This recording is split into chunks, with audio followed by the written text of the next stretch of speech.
Well, investigations into possible connections between the Trump campaign and Russia continue to steal headlines in Washington. Loyola Marymount University's Fernando Guerra joins us now. And Professor, thank you so much for being here. We appreciate your time. Thanks for having me. Yeah. Now, as we just heard, Congressman Nunez was very adamant that he will not recuse himself. He will not step down. Is there any chance, do you think, that he would recuse himself or that he could be removed from the committee? So there's four options. He can recuse himself, but you just heard him. He's not going to. Number two, Ryan can replace him, but he's not likely to do that. Number three, the committee can just continue and muddle through.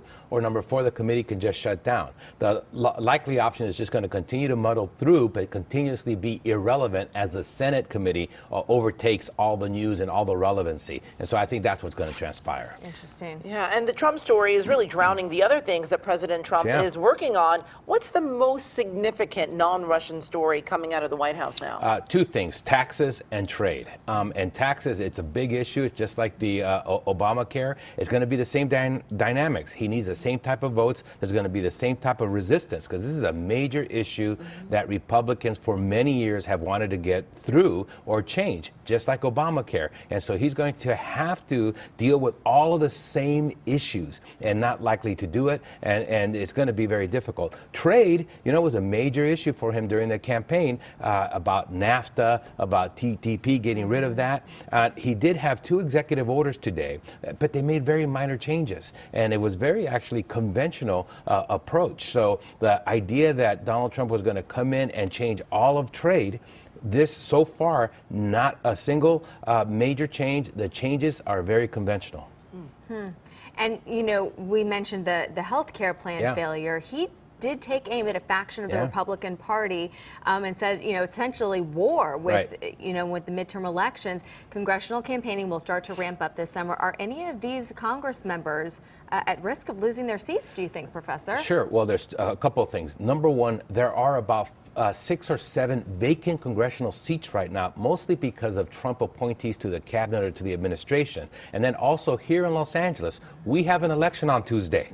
There's an election on Tuesday. Remember, we elected Kamala Harris to the U.S. Senate. She vacated her attorney general position. The governor appointed Congressman Javier Becerra for that, which left his seat vacant. We are having an election for that. So of these seats, like Javier Becerra's seats, most of them are pretty either Democratic or Republican, and so that's not going to tell us much. Those is one or two that may change hands, but not likely. But number one, go out and vote. If you live in Eagle Rock, Highland Park, downtown area, there is an election this Tuesday.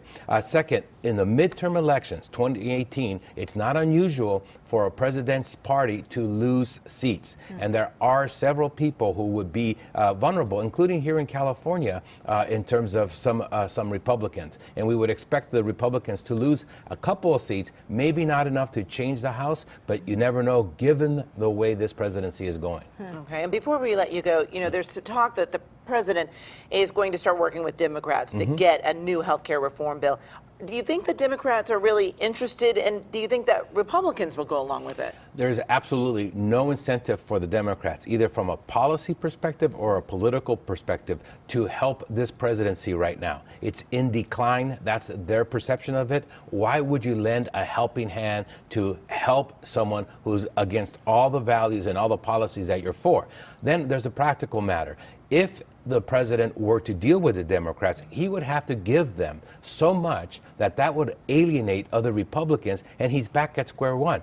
It's a zero-sum game. There's only so many seats, so much trading that you can do. And as a zero-sum game, unfortunately, the losers are the American people. All right, Professor Fernando Guerra from Loyola Marymount University, thank you for your insight, as always. Thanks for having me. Appreciate it.